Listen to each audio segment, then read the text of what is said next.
13 metralhadoras e toneladas de blindagem. O B-17 não era apenas um avião, era uma fortaleza voadora armada até os dentes, mas o poder de fogo escondia uma realidade brutal. Esses bombardeiros registraram uma das taxas de atrito mais altas de toda a história da aviação. Por que tantos aviões caíram? A resposta está nos números. 4.750 unidades do B-17 foram destruídas em combate durante a Segunda Guerra Mundial. Cada aeronave carregava uma tripulação de 10 homens, 47.500 vidas em jogo. No quadro, a imagem é clara. Formações inteiras de aviões sendo despedaçadas no céu. Não era apenas um voo, era uma sentença de morte estatística. Após a Primeira Guerra Mundial, o cenário mudou. As grandes potências entenderam que o combate no chão era lento e sangrento demais. O horror das trincheiras forçou uma mudança radical na estratégia militar. Exércitos focaram em tecnologia. O alvo agora era o céu. Estrategistas acreditavam que bombardeiros pesados poderiam atravessar qualquer defesa e destruir a infraestrutura inimiga. A ideia era simples: quem dominasse o ar venceria a guerra. Na década de 1930, os Estados Unidos aceleraram esse processo. O corpo aéreo queria descartar os aviões antigos feitos de tecido e madeira. Eles exigiam máquinas de metal, robustas e modernas. Em 1934, veio o desafio oficial. Os militares abriram uma licitação para um novo bombardeiro de longo alcance. As exigências eram rígidas. O avião precisava voar a 400 km por hora, manter 3.000 metros de altitude e percorrer 3.200 km sem reabastecer. O risco para as empresas era total. O governo não daria dinheiro para o desenvolvimento. As fabricantes deveriam financiar seus próprios protótipos. O prêmio era um contrato para 220 aeronaves. À primeira vista, a Boeing estava segura. Mas na prática, a empresa estava à beira da falência. Mesmo sem recursos, eles decidiram apostar tudo. Engenheiros trabalharam dia e noite em um projeto único, o modelo 299. O resultado foi o primeiro bombardeiro quadrimotor totalmente de metal da América. O design superou todas as metas do governo. Na pista de decolagem, notava-se a imponência da fuselagem prateada. Ali, entre o risco financeiro e a engenharia pesada, a lenda da fortaleza voadora começou. Mas isso era apenas o começo. O sucesso técnico não eliminava o perigo real no campo de batalha. Não havia margem para erro. Uma fortaleza voadora. O nome surgiu por acaso quando um jornalista observou as diversas posições de metralhadoras no protótipo. O apelido pegou instantaneamente, mas a realidade técnica era bem diferente. 30 de outubro de 1935. Nessa data, o otimismo da Boeing desapareceu em segundos. O protótipo decolou, perdeu o controle e despencou em chamas. 2 pilotos morreram no impacto. O acidente foi fatal para os negócios. O exército dos Estados Unidos desqualificou a Boeing da concorrência principal. O contrato bilionário foi entregue para a Douglas Aircraft, que recebeu um pedido imediato de 133 unidades do modelo DB-1. A Boeing estava fora do jogo principal, mas o exército decidiu comprar 13 unidades experimentais, batizadas de YB-17, apenas para testes de campo. A empresa continuou refinando o projeto em segredo, produzindo apenas 10 unidades iniciais desses bombardeiros. Onde estava o poder aéreo americano? Naquele momento, ele quase não existia. Setembro de 1939.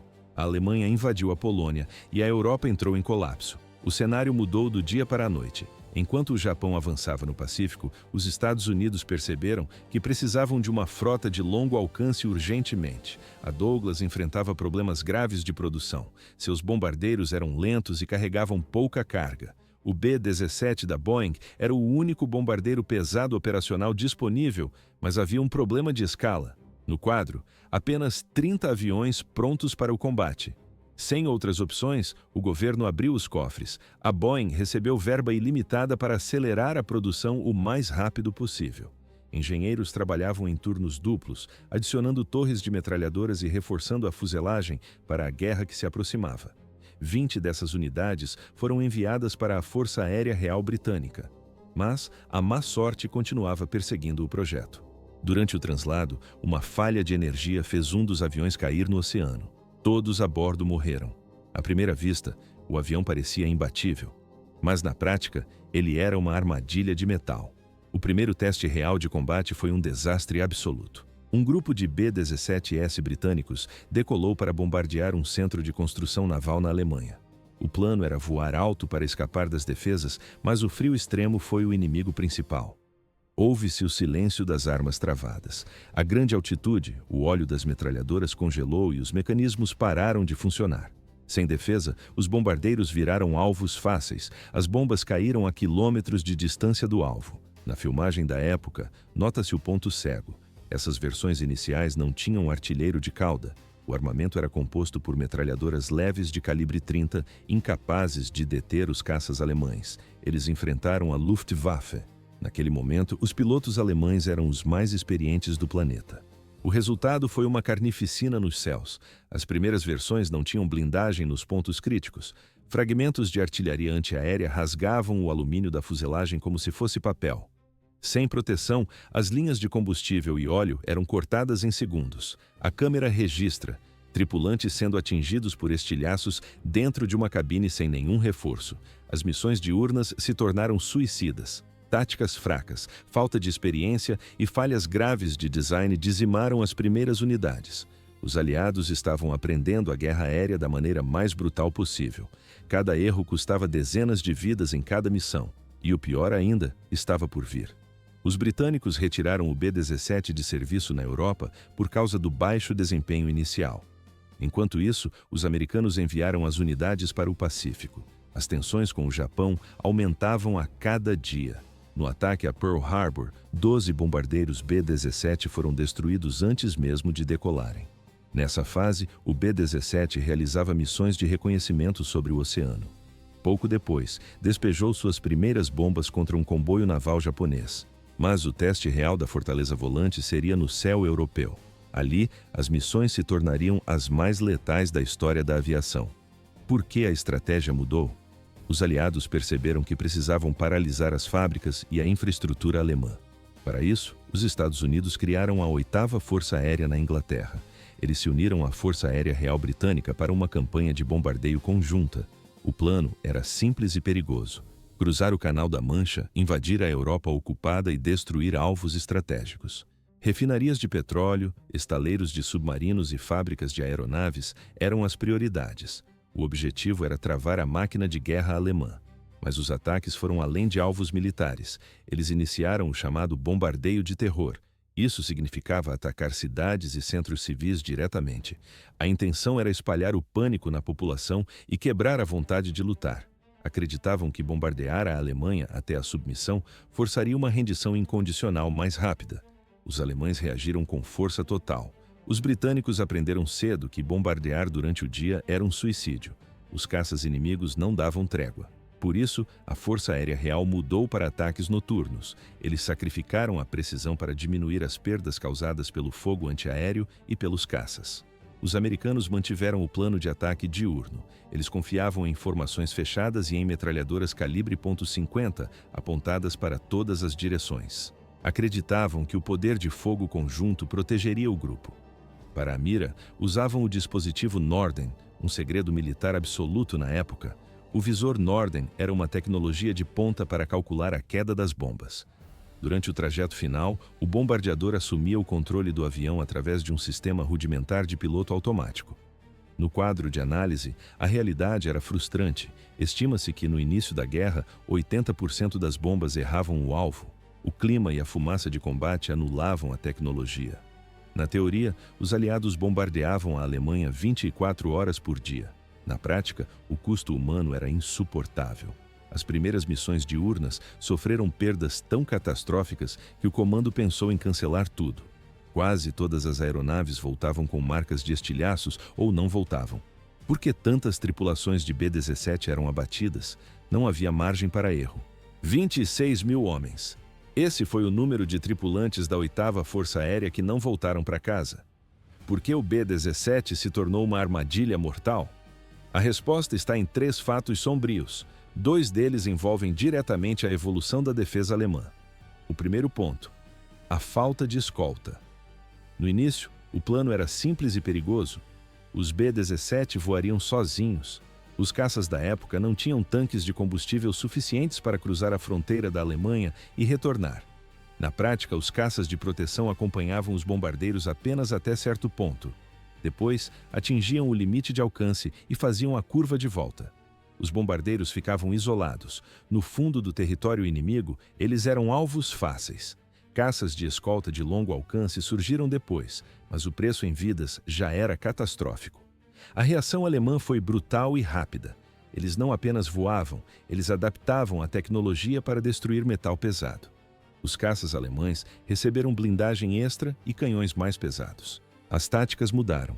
Os pilotos da Luftwaffe aprenderam a atacar em mergulhos coordenados ou em investidas frontais de alta velocidade. No final da guerra, o cenário piorou. Surgiram os primeiros foguetes Arar e os jatos M262. Na filmagem de época, nota-se: o B-17 tentava morder de volta, a aeronave foi forrada com metralhadoras Browning M2 calibre .50. Torres dorsais e traseiras foram instaladas. A posição do artilheiro de cauda se tornou a mais letal de todas. Diferente dos artilheiros laterais, o homem na cauda tinha uma plataforma estável. Ele não precisava compensar tanto o movimento do alvo. As duas metralhadoras apontavam direto para quem vinha de trás. Por isso, o compartimento de cauda carregava a maior parte da munição de todo o avião. Era a última linha de defesa. Mas os caças eram apenas metade do pesadelo. A outra metade vinha do chão. O Flak. O canhão antiaéreo padrão de 88 mm era uma máquina de precisão. Ele disparava projéteis de 10 quilos em altíssima velocidade. O alcance vertical era suficiente para atingir as formações de bombardeiros em grandes altitudes. O funcionamento era mecânico e cruel. As baterias ajustavam temporizadores para que as granadas explodissem exatamente na altura dos aviões. Uma única explosão lançava milhares de fragmentos de aço em alta velocidade. No quadro, o resultado é visível, o metal fino da fuselagem do B-17 sendo rasgado como papel. Essas lascas de aço cortavam linhas de combustível, destruíam cabos de controle e perfuravam motores. O dano ao corpo humano era indescritível. O impacto transformava o interior da cabine em um moedor de carne. A tecnologia alemã era avançada para a década de 40. Eles usavam o comando Gerät, um computador analógico de controle de tiro. O sistema utilizava telêmetros ópticos de 4 metros e, mais tarde, radares Würzburg. O computador processava 3 dados: distância, velocidade e altitude. Em tempo real, ele calculava o ângulo exato de disparo e o tempo do fusível. Cabos elétricos levavam essas informações diretamente para cada canhão da bateria. Ouve-se o som constante das detonações. 4 ou mais canhões de 88 mm disparavam em sincronia. Eles criavam uma parede de estilhaços no caminho exato da formação. À primeira vista, parecia impossível errar. Mas na prática, derrubar um bombardeiro exigia cálculos perfeitos. O projétil levava até 30 segundos para subir. Nesse tempo, o alvo podia mudar de direção ou velocidade. Era um jogo de xadrez mortal a 8.000 metros de altura. Não havia margem para erro. Os eventos aceleraram e o céu da Europa se tornou um cemitério industrial. Assim terminou a supremacia dos bombardeiros sem escolta. 30 segundos. Esse era o tempo exato para cada manobra. As formações de bombardeiros alteravam o curso ou a altitude constantemente para sabotar a mira dos artilheiros terrestres. Por que os artilheiros erravam tanto? Mesmo cálculos perfeitos falhavam. Os bombardeiros voavam de forma imprevisível por design, mas os alemães reagiram com radares e dados de controle de fogo mais precisos. À primeira vista, a tecnologia alemã dominava, mas na prática, os aliados contra-atacavam com guerra eletrônica. Começou um duelo técnico constante. Os alemães refinavam a integração de seus radares, os aliados respondiam com o uso de chaff, lançando tiras de alumínio para confundir os sinais. Usavam interferência de ruído, criavam táticas para degradar a imagem nos monitores inimigos. Era um jogo de gato e rato em alta altitude, mas havia um momento crítico. Quando os bombardeiros iniciavam a corrida para o alvo, a evasão terminava. Para lançar as bombas com precisão, a formação precisava voar em linha reta e manter o nível. Nesse intervalo, os aviões viravam alvos fáceis, eles perdiam a defesa da manobra. Os alemães mudaram a estratégia, pararam de buscar o tiro de precisão e passaram a focar no volume. Eles saturavam o espaço aéreo com estilhaços, disparavam milhares de projéteis simultâneos para garantir que a probabilidade matemática fizesse o trabalho. O céu se transformava em uma parede de ferro e fogo. A situação era aleatória, aterrorizante. No vídeo, nota-se, as aeronaves sacodem violentamente com as explosões próximas. Os homens a bordo não podiam fazer nada. Restava apenas manter o manche firme e esperar. Dentro de cada B-17, 10 homens operavam a máquina. O grupo era dividido entre 4 oficiais e 6 soldados alistados. O piloto e o copiloto controlavam a aeronave. O navegador traçava a rota enquanto o bombardeador operava a mira. Os outros 6 cuidavam da defesa e dos sistemas. Eram artilheiros, mas também engenheiros de voo e operadores de rádio. Para proteção, o modelo B-17G se tornou o padrão definitivo. Ele era uma fortaleza voadora literal. Carregava 13 metralhadoras de calibre 50, apontadas para todas as direções. O som dos disparos era constante, não havia margem para erro. Assim, operava a máquina de guerra nos céus da Europa. 4 pés de largura. Esse era o diâmetro da torre de bola na barriga do bombardeiro. Dentro desse globo de acrílico apertado, o atirador não conseguia usar seu paraquedas. O equipamento ficava guardado fora da torre, no interior da fuselagem. Por que ninguém queria essa posição? A resposta é técnica. Em uma emergência, o atirador precisava girar a torre manualmente para alinhar sua escotilha com a do avião. Depois, precisava que alguém o puxasse para cima, o ajudasse a vestir o paraquedas e só então saltasse. Com o bombardeiro em chamas ou em queda espiral, realizar essa sequência era quase impossível. À primeira vista, uma posição de defesa. Mas na prática, um alvo prioritário. Pilotos de caça inimigos sabiam que a torre inferior era a mais perigosa. Por isso, atacavam o atirador de bola primeiro. No vídeo percebe-se, a torre é o ponto mais exposto de toda a aeronave. Houve um poema escrito por um desses sobreviventes. Ele descreveu que, após o pouso, os restos mortais do atirador foram removidos com uma mangueira de água. Não era força de expressão. Um projétil de canhão de 30 milímetros ou estilhaços de artilharia antiaérea transformavam o corpo humano em massa líquida. Os atiradores laterais tinham a maior taxa estatística de baixas. Eles operavam metralhadoras calibre 50 em janelas abertas.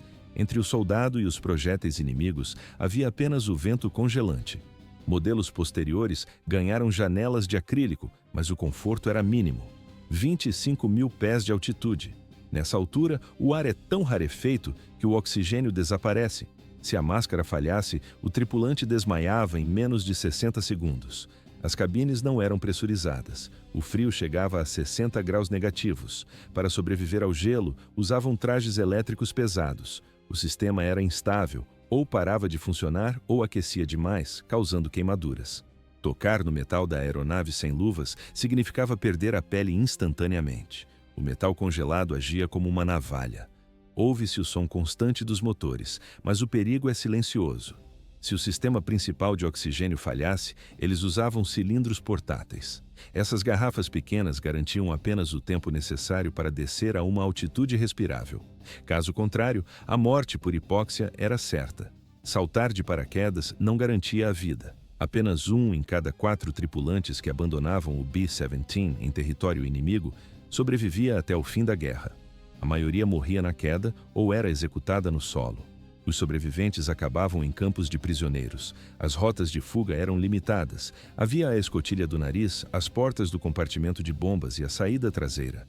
Mas quando o avião girava sem controle, a força centrífuga bloqueava as portas. O fogo frequentemente selava as saídas antes que os homens pudessem reagir. O atirador da cauda enfrentava um dilema final.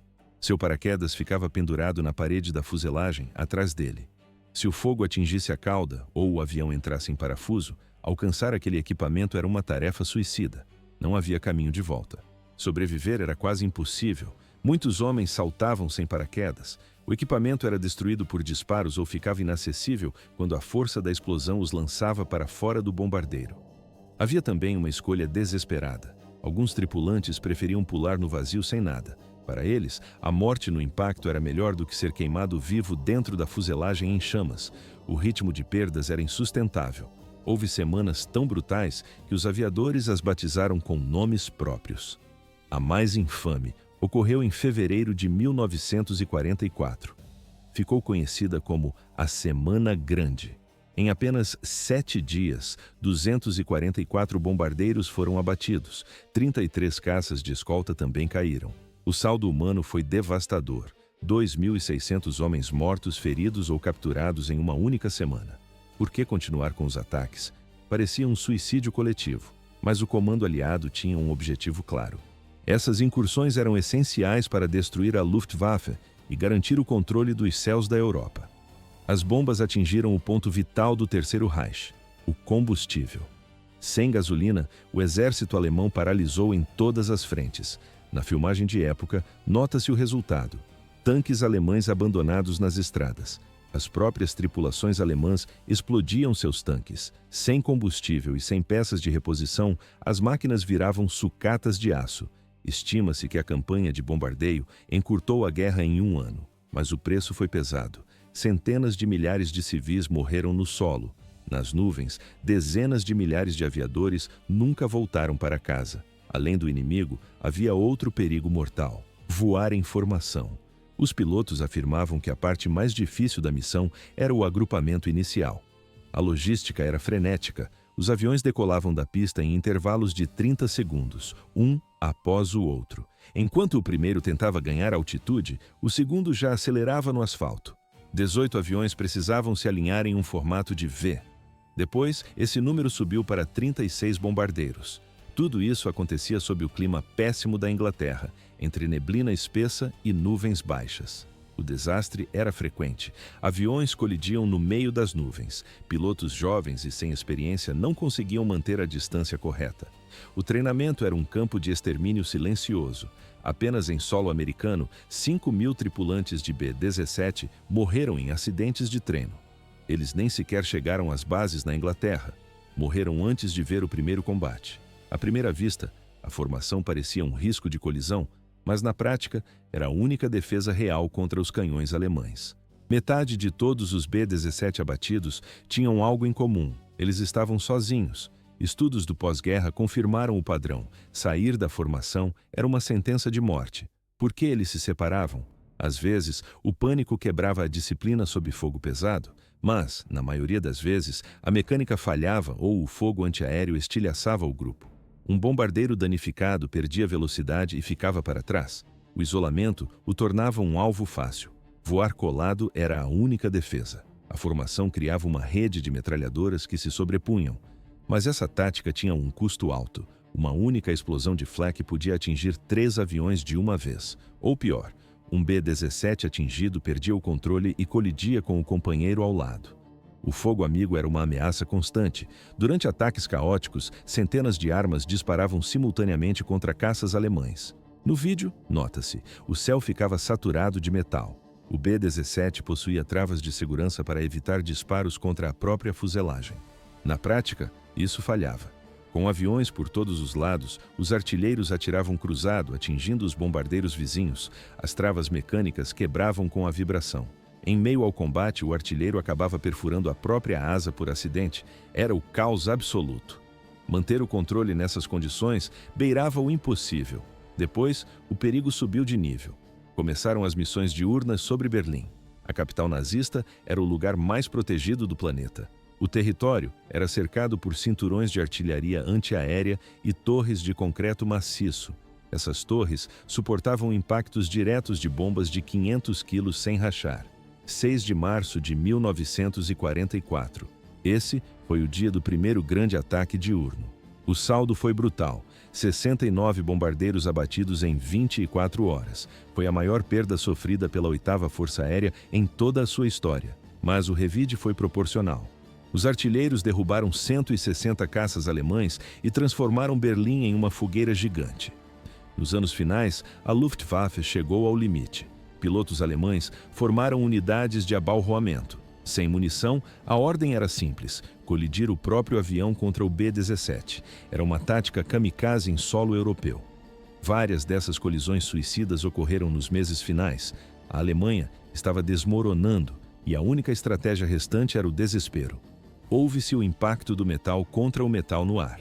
Ao longo do conflito, as tripulações das fortalezas voadoras dispararam mais de 90 milhões de projéteis de calibre 50. Eles derrubaram 18 mil aeronaves alemãs e despejaram um terço de todas as bombas aliadas na Europa. Mais de 500 mil toneladas de explosivos, mas o preço foi pago em sangue. Dos 250 mil homens que operaram os B-17, mais de 46 mil foram mortos, feridos ou capturados.